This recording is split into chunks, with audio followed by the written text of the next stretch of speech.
예, 오늘 마태복음 26장 1절 5절에 있는 말씀을 가지고 6월절 어린 양이란 제목으로 말씀을 나눕니다. 우리 다 같이 한번 인사할게요. 옆 사람을 사시고 앞뒤 사람을 사실 때 지난 한 주간 동안 평안하십니까? 인사입니다. 지난 한 주간 동안 평안하십니까? 평안하십니까? 평안하십니까?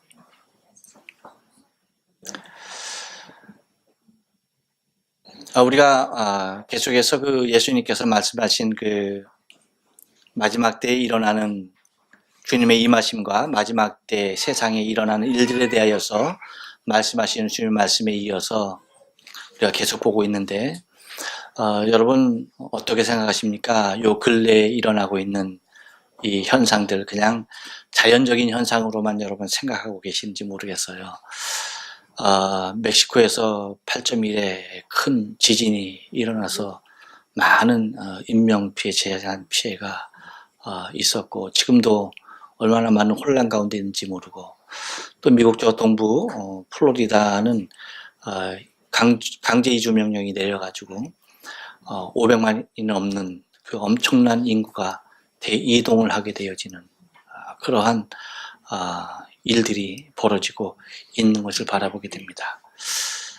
이런 것을 볼 때에 우리가 그냥 늘 있는 일이야 뭐 그렇지 라고 그렇게 간단하게 또 지구 반대편에서 일어나는 일이니까 나와는 그냥 무관하게 그냥 그렇게 흘려버릴 일이 절대 아닙니다. 여러분 우리가 알다시피 이것을 우리가 무엇으로 우리 믿음의 사람들은 무엇으로 받아들이고 어떻게 인식을 해야 하냐면 주님께서 정말 이 땅에 오실 날이 너무나 가까운 것을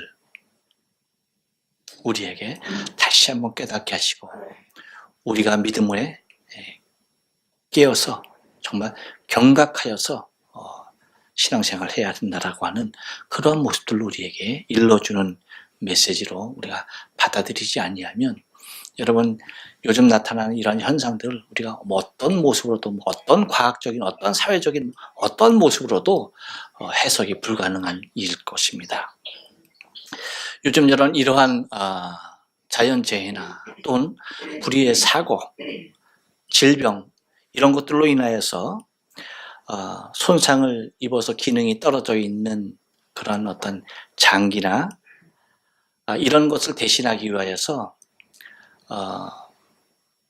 자기 또는 남에게 있는 신체 내의 장기를 이식하는 그러한 일들을 우리가 바라보게 됩니다. 과거에는 옛날에는 생각지도 못하고 상상도 못했던 일입니다. 근데 정말 과학의 발전, 의술의 발전으로 말미암아서 우리에게 그러한 내게 손상된 어떠한 부위의 것들을 대체할 수 있는 그러한 기술들이 굉장히 발달됨으로 말미암아서 많은 사람들이 새로운 생명과 삶을 찾게 되어지는 것들을 우리는 바라보게 됩니다. 그래서 이 이식 수술이 크게 네 가지로 나뉘어지는데 먼저 자가이식이라는 것이 있습니다. 그것은 우리가 잘 아는 대로 조혈모 세포 또는 우리의 피부 또는 자기 골 같은 걸 갖다가 자신의 신체의 다른 부위에 이식해서 심는 것을 갖다가 자가이식이라고 해요. 또는 이제 동계이식이라고 하고 있는 것이 있는데 이것은 뭐냐면 같은 유전적으로 동일한 성질을 가진 그러니까 일란성 쌍둥이에서 이제 나타나는 그러한 모습으로 이제 이식이 가능합니다. 또 하나는 뭐냐면 동종 이식이라는 것이 있어요. 이것은 유전적으로는 동일하지 않지만 다른 많은 사람들에 의하여서 그 장기를 이식받는 것을 말합니다. 그러니까 이것이 이제 우리가 일반적으로 알고 있는 장기 이식 수술에 해당하는 내용입니다. 여기에는 이제 생체 이식과 뇌사자 이식으로 나누어지죠. 생체 이식은 이제 우리가 잘 아는 대로 말 그대로 살아있는 기증자의 장기를 받아서 이식하는 것을 얘기하는 것이고 뇌사자는 우리가 말 그대로 뇌사 상태나 아니면 죽은 후에 그 사람의 장기를 이식받는 것을 얘기하고 있습니다. 마지막으로 하나는 또한 뭐냐면 이종이식이라고 하는 것이 있어요. 이것은 사람이 아닌 다른 동물들의 어떤 장기를 받는 것을 이제 말을 합니다. 예를 들어서 뭐 돼지의 장기를 갖다 이제 사람에게 이식하는 그러한 것들도 이루어지고 또한 그런 건 많은 발전이 있어지는 것을 바라보게 되어지죠.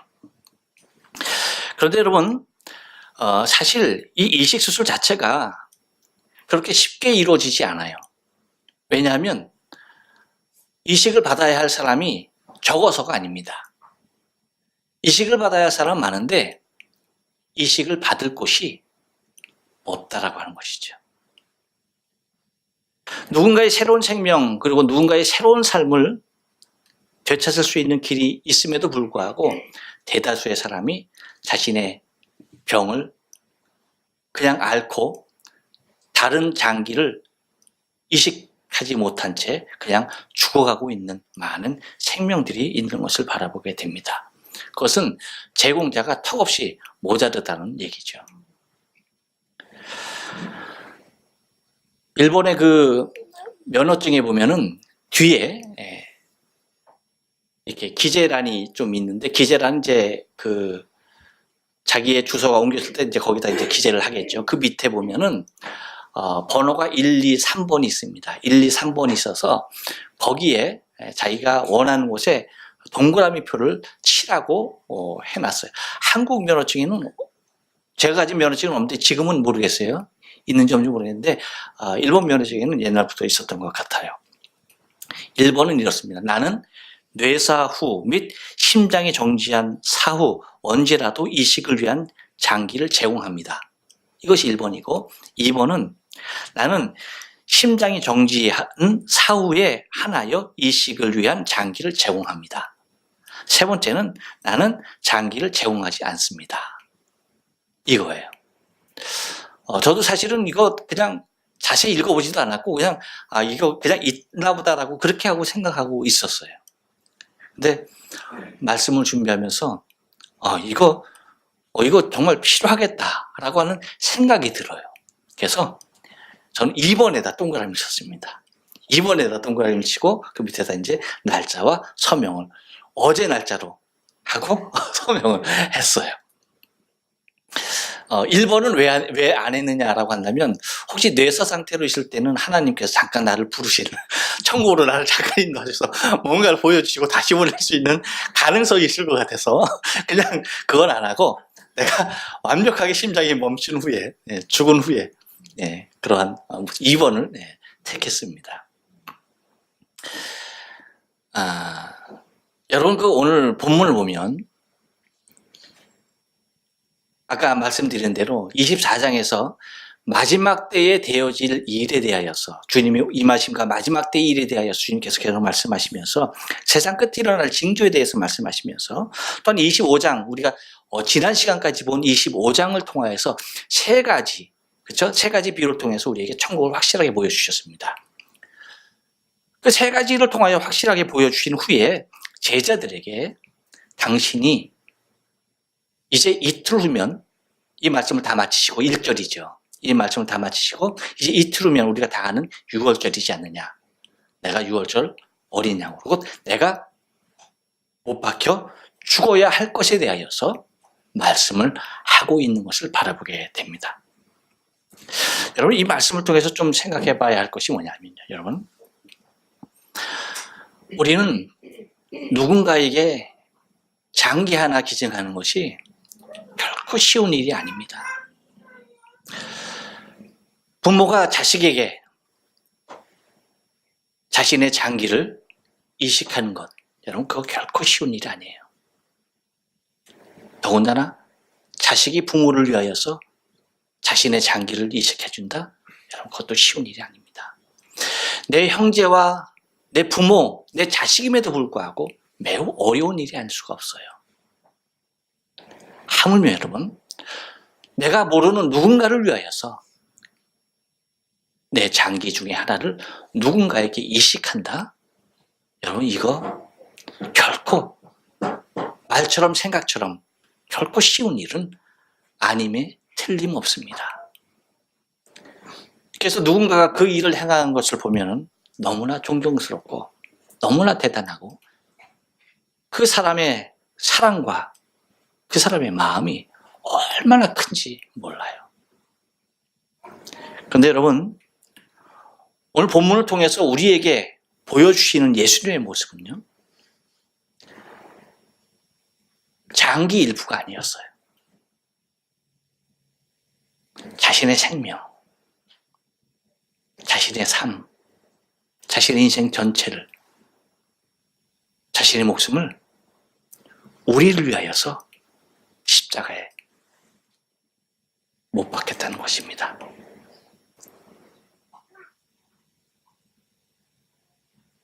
의인도 아니고 선인도 아니고 결코 옳은 사람들도 아닌 죄악투성이인 바로 나 자신을 위하여서 십자가에 당신의 생명을 걸겠다는 얘기입니다. 그것이 곧 6월절 어린 양으로 오신 예수님의 모습입니다. 그래서 오늘 본문을 통해서 6월절 어린 양 대신 우리 주님을 좀 생각하면서 본문을 통해서 좀 은혜를 나누길 원합니다. 한번 따라서 할까요? 백성이 다 아는 6월절입니다. 여러분 2절 상반절 말씀 보니까 이렇게 얘기해요.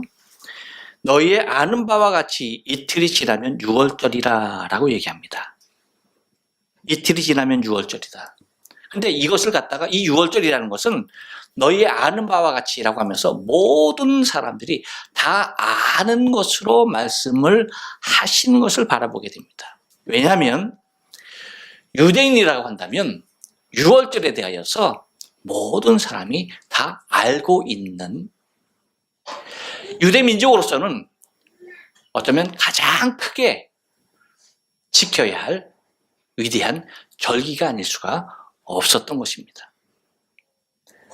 여러분 우리에게도 이스라엘 백성들이 가졌던 6월절과 비슷한 절기가 있습니다. 그것이 뭡니까? 광복절이죠. 광복절.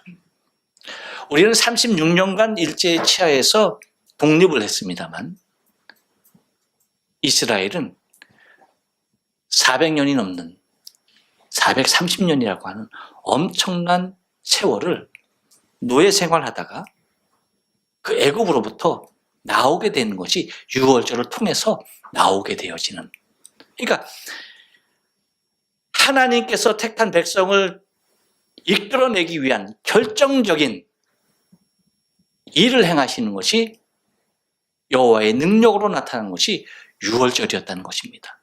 그래서 이스라엘 백성들에게는 6월절 하면은 살아계신 하나님, 곧 생명의 주관자 되신 하나님, 나를 애굽에서 구원해내신 만군의 주 여호와 하나님으로 인식하고 그분 앞에 나와서 그 절기를 즐기며 모든 백성이 우리를 구원하신 하나님을 향해서 찬미하며 제사하며 즐거워하는 잔치를 벌이는 것이 바로 이 6월절 절기였던 것입니다.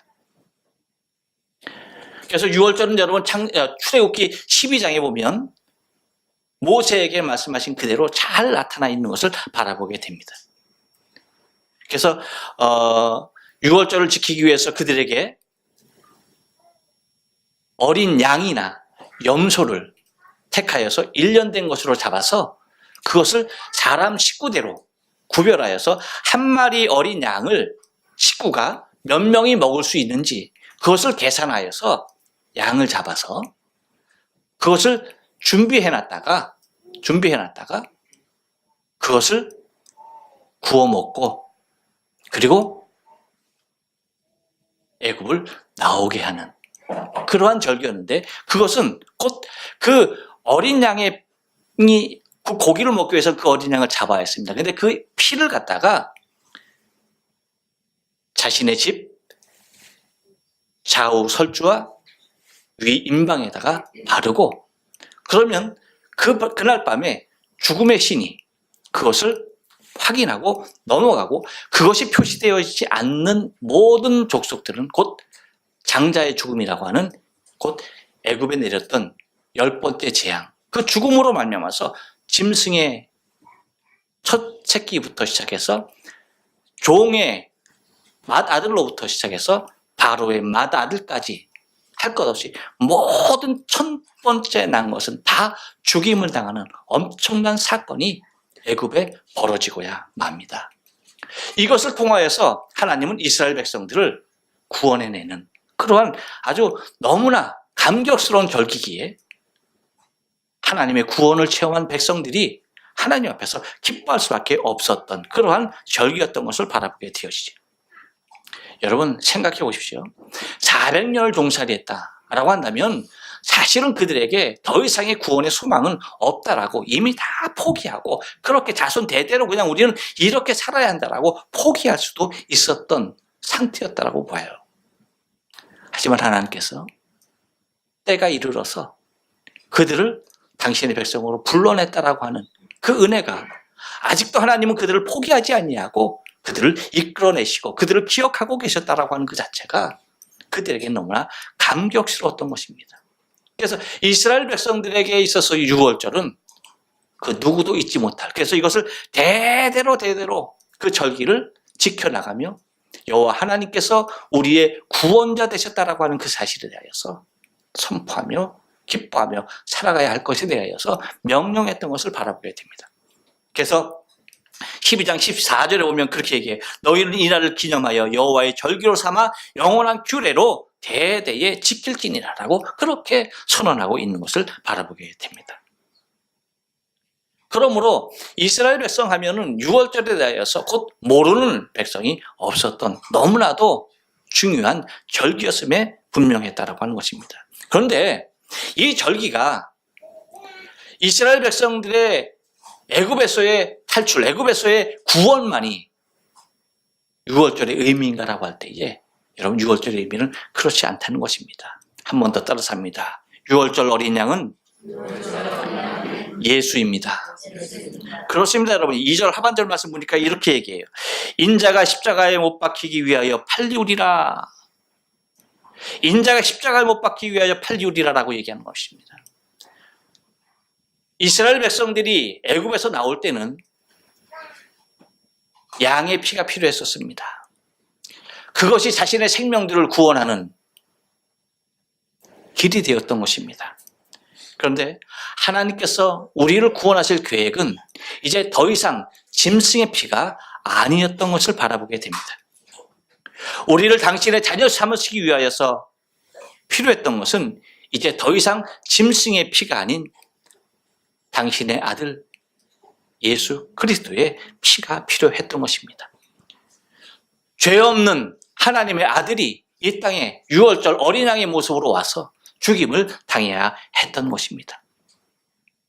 그래서 주님께서도 당신의 죽으심에 대하여서 오늘 본문을 통해서 말씀하시고 또 이후에 최후의 만찬을 통하셔도 주님은 당신의 죽으심에 대해서 얘기하실 때 이렇게 말씀하십니다.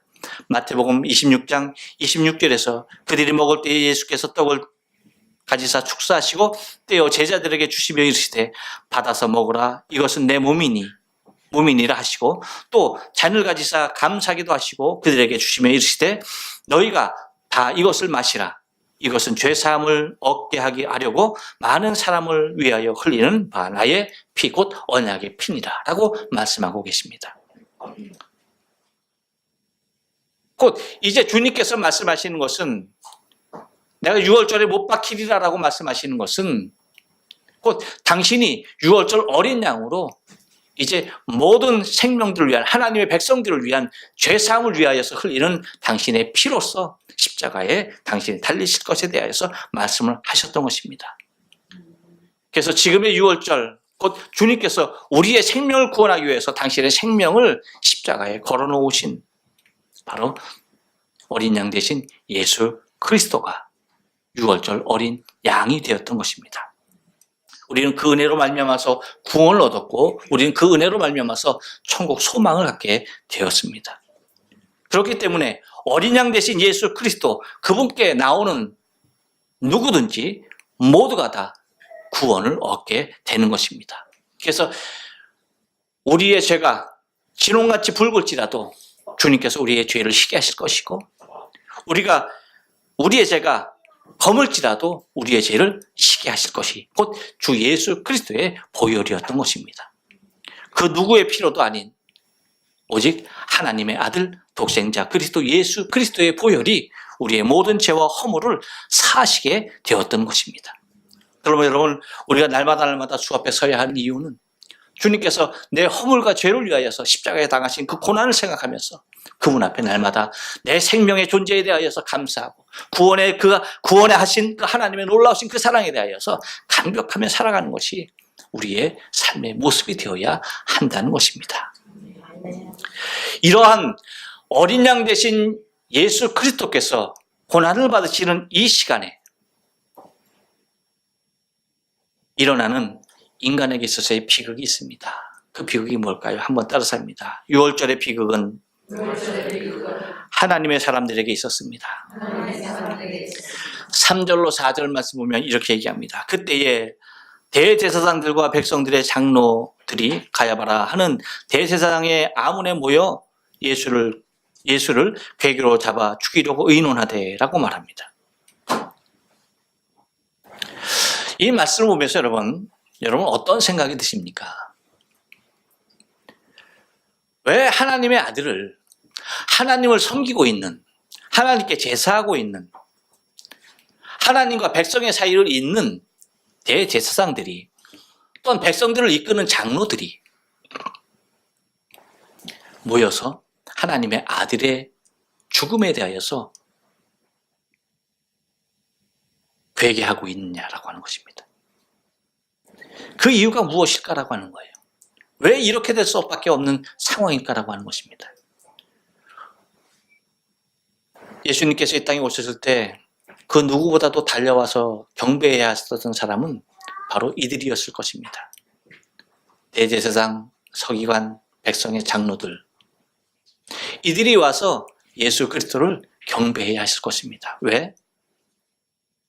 하나님을 섬기는 자들로서 하나님의 아들 예수 그리스도께서 메시아가 오심으로 말미암아서 구원자 대신 그들이 그토록 기다렸던 메시아가 오심으로 말미암아서 그 앞에 꿇어 경배하는 것이 당연했어야 했습니다. 하지만 그곳에 온 이들은 이들이 아니었어요. 그 누구보다도 하나님에 대하여서, 그 누구보다도 하나님의 뜻을 준행하며 하나님의 뜻에 대하여 알고 하나님의 뜻을 백성에게 선포하는 그들이 왜 하나님의 아들 독생자 그리스도 예수를 십자가에 못 박는 일에 그 음모를 꾸미는 당사자들이 되어야 했었는가라고 하는 것입니다. 여러분, 이것은 우리 현대 기독교인들에게도 너무나 큰 모습으로 우리에게 자문해야 할 중요한 질문이 아닐 수가 없습니다. 그들이 그렇게밖에 할 수 없었던 이유는 다른 데 있지 않습니다. 곧 자신의 지위와 자신의 권익을 위협하는 일이라고 한다면 하나님의 아들이라 할지라도, 아니 하나님이라 할지라도 그들은 죽여야만 했던 것입니다. 곧 하나님의 아들이라 해도 전혀 무관하게 자신의 지위와 자신의 권익을 위협하고 있는 그 무엇이라 한다면 다 제거해버리는, 다시 말하면 철저하게 이 땅의 소망과 이 땅의 행복과 이 땅의 부귀와 이 땅의 영예만을 위하여서 살아가고 있는 자로 전락해버렸다는 것입니다. 하나님의 이름을 도용해서 이 땅의 부귀를 위하여서, 자신의 권익을 위하여서, 자신의 권세를 위하여서 살아가는 타락된 무리가 되어졌던 것입니다. 여러분, 그렇습니다.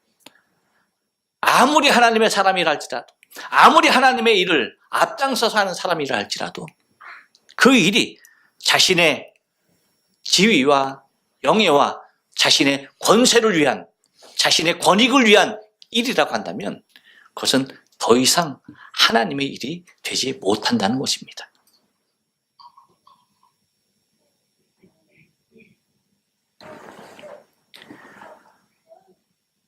이 얘기는 여러분, 우리 믿음의 사람들이 이 세상 것에 매이게 되면, 이 세상 것을 위하여서 쫓다 보면, 이 세상 것에 대하여서 신경 쓰고 이 세상의 것에 내 마음이 집착하다 보면 곧 하나님은 이것을 위한 한낱 도구에 불과한 모습으로 전락하게 된다는 것입니다. 그러니 여러분 생각해 보십시오. 지극히 작은 자로 온 예수, 그들에게 어떤 의미가 있었을까요? 아무런 의미가 없었던 것입니다.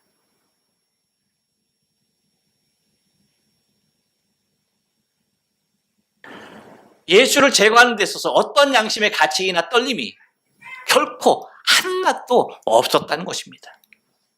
어떠한 가책 없이 당당하게 자신의 권세를 이용할 수 있었던 것입니다.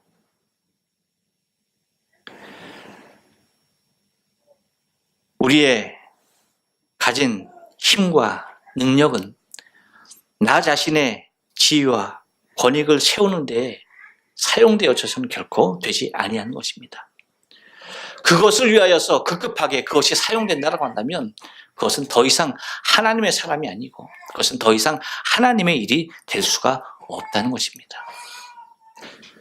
만약에 내게 권세가 있다고 한다면 이것은 하나님께서 당신의 일을 이루기 위한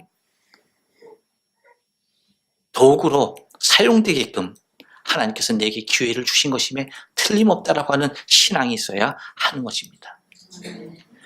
하나님께서 내게 주신 물질이 있다면 이것은 하나님께서 이 물질로 통하여서 하나님의 더 큰 영광과 더 많은 생명의 구원과 하나님의 더 큰 일들을 이루기 위한 도구로 하나님께서 내게 주셨다라고 하는 믿음이 없으면 그 물질은 나에게 일만하게 뿌리가 될 뿐입니다.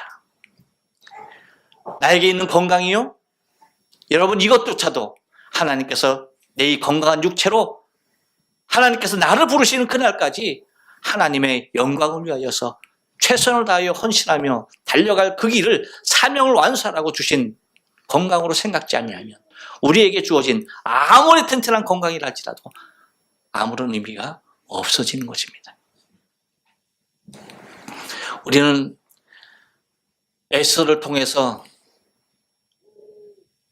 모르드게가 에스더에게 하는 말들을 바라볼 수가 있습니다. 우리가 잘 아는 대로 에스더가 왕위에 오릅니다. 근데 이 하만의 음모로 말미암아서 이스라엘 백성, 이 유다인들이 다 죽음에 몰릴 위기에 처했습니다. 그랬을 때 모르드게가 에스더에게 사람을 보내어 말을 하게 합니다. 너가 지금 왕후의 자리에 있는 것은 하나님께서 이때를 위함이 아니더냐. 그랬을 때에 에스더는 어떻게 말합니까? 이렇게 말합니다. 지금 이 상황에서는 임금이 부르지 않았는데 나가면은 임금이 그에게 국률을 베풀어 주지 아니하면 무조건 죽임을 당해야 합니다. 나도 지금 30일째 왕이 부르지 않아서 지금 왕 앞에 가지 못하는 상태에 있습니다. 그러니까 할 수 없다는 얘기입니다. 그랬을 때 모르드게가 이렇게 말합니다. 에스더 4장 13절 14절입니다. 모르드게가 그를 시켜 에스더에게 회답하되 너는 왕궁에 있으니 모든 유다인 중에 홀로 면하리라 생각지 말라. 이때에 내가 만일 잠잠하면 말이 없으면 유다인은 다른 데로 말미암아 노임과 구원을 얻으려니와 너와 내 아비의 집은 망하리라. 내가 왕후의 위를 얻는 것이 이때를 위함이 아닌지 누가 아느냐 라고 그렇게 말을 합니다. 그랬을 때 이 말을 듣고서야 에스더가 죽으면 죽으리라 그 유명한 말을 하고 왕 앞에 나가게 된 것입니다. 여러분, 우리가 가진 모든 것은 하나님의 나라와 하나님의 영광에 이르도록 사용되어져야 하는 것입니다. 이것이 진정한 하나님의 사람들의 모습이 되어야 하는 것입니다. 그런데 하나님의 사람들이 오히려 하나님의 일을 그르치는 일에 앞장서고 있는 것만큼 비극스러운 일은 결코 없는 것입니다. 곧 하나님의 자녀들이 아버지의 영광을 가리우고 하나님의 백성들이 하나님 앞에 돌아가야 할 그 무한한 영광을 다 뒤로 하고 자신이 그 자리에 차지해 앉아 있는 이 불행한 일들이 여러분 우리의 삶 가운데서는 없어야 할 줄로 믿습니다. 이들이 이렇게 될 수밖에 없었던 이유가 있습니다. 그것이 무엇인지 아십니까? 한번 따라서 합니다. 하나님을 두려워함이 없는 사람들이었습니다. 그렇습니다. 이렇게 될 수밖에 없는 이유가 다른 데 있지 않았습니다. 결코 하나님을 두려워하지 않는 사람들이었기 때문입니다. 5절 말씀에 보니까 이렇게 말합니다. 말하기를 민요가 날까 하노니 명절에는 말자 하더라. 무슨 얘기예요? 예수를 잡아 죽이려고 작당을 했습니다. 지금이라도 당장 잡아들 수 있다는 이거예요. 근데 뭐예요? 6월절이 가까운 거예요. 그러니까 백성들이 모여서 축제하는데 혹시 이것이 예수를 따르는 무리들도 많았으니까 혹시 이것이 밀란으로 일어나면 우리가 이거 난처하다. 그러니까 이때는 우리가 조용히 지나가자라고 하는 것입니다. 무엇을 두려워했던 것입니까? 하나님을 두려워했던 것입니까? 아닙니다. 눈에 보이지 않는 하나님을 두려워하는 것이 아니라 눈앞에 있는 사람들이 두려웠던 것입니다. 그들의 목소리가 두려웠고 그들의 행동이 두려웠고 그들에게 받아야 할 원망이 그들은 두려웠던 것입니다. 사람은 두려워하되 하나님은 두려워하지 않는, 결코 하나님을 향하여서 어떠한 맹세도 두려움 없이 할 수 있는 이 화인맞은 인생들, 그 일을 집행했던 하나님 앞에 겁없던 사람들이었던 것입니다. 눈에 보이지 않는 하나님을 섬기는 사람들이 아니고 눈에 보이는 사람들을 두려워했던 사람들입니다. 여러분, 우리의 인생은 사람도 기쁘게 할 뿐 아니라 눈에 보이지 아니하는 하나님을 기쁘게 하는 일에 우리가 가장 먼저 우선적으로 최선을 다해야 하는 것입니다. 하나님을 두려워할 때에 여러분 우리는 사람을 존경할 수가 있는 것입니다. 하나님 두려워하지 아니하면 사람이요, 여러분 이들이 백성이 존경스러워서 그날을 피했던 것입니까? 아닙니다. 절대 백성들이 존경스러워서가 아니었습니다. 백성들은 자신의 치하에 자신이 휘둘리는 하나의 도구에 불과했고 그들을 부리는 데에 불편함이 있을까? 그것이 걱정스러웠던 것이지 결코 눈에 보이는 하나님은 그들과는 전혀 상관없는, 하나님의 뜻과는 전혀 상관없이 그렇게 살았던 사람들인 것을 바라보게 됩니다. 곧 하나님을 두려움함이 없이 살게 될 때에 여러분 인생은 이렇게 망가지고 이렇게 타락하게 되는 거예요. 인생이 왜 불행해지느냐, 인생이 왜 타락하느냐, 그것은 간단합니다. 그 중심 가운데 하나님을 경외하는 마음이 없기 때문에 그래요. 하나님을 높이는 마음과 하나님을 두려워하는 마음, 그 경외의 마음이 없을 때에 인생은 불행해지는 거예요. 여러분, 우리의 믿음이 우리 안에 충만할 수 있는 이유가 뭐예요? 우리가 하나님을 사랑하고 하나님을 경배하기도 하지만 그분이 내 생명의 주인 되심을 알아서 그분 앞에 내가 정말로 두렵고 떨리는 마음이 있을 때에 우리는 온전히 하나님을 경외하게 되는 것입니다. 이 모습이 중요한 거예요. 그래서 주님께서는 마태복음 10장 28절 말씀에서 이렇게 말합니다. 몸은 죽여도 영혼은 능히 죽이지 못하는 자들을 두려워하지 말고 오직 몸과 영혼을 능히 지옥에 멸하시는 자를 두려워하라. 몸은 죽일 수 있다. 그렇지만 영혼은 죽일 수 없는 인생들을 두려워하지 말아라. 하지만 몸과 영혼을 능히 저 지옥에 던질 수 있는 하나님을 두려워해라. 라고 그렇게 경고하고 계시는 것을 바라보게 됩니다. 그러면서 32절, 33절에서 주님께서 이렇게 계속해서 말씀하십니다. 누구든지 사람 앞에서라고 말합니다. 사람 앞에서 나를 시인하면 나도 하늘에 계신 내 아버지 앞에서 저를 시인할 것이요. 누구든지 사람 앞에서 나를 부인하면 나도 하늘에 계신 내 아버지 앞에서 저를 부인하리라. 주님이 단호히 말씀하시는 것을 바라보게 되어져요.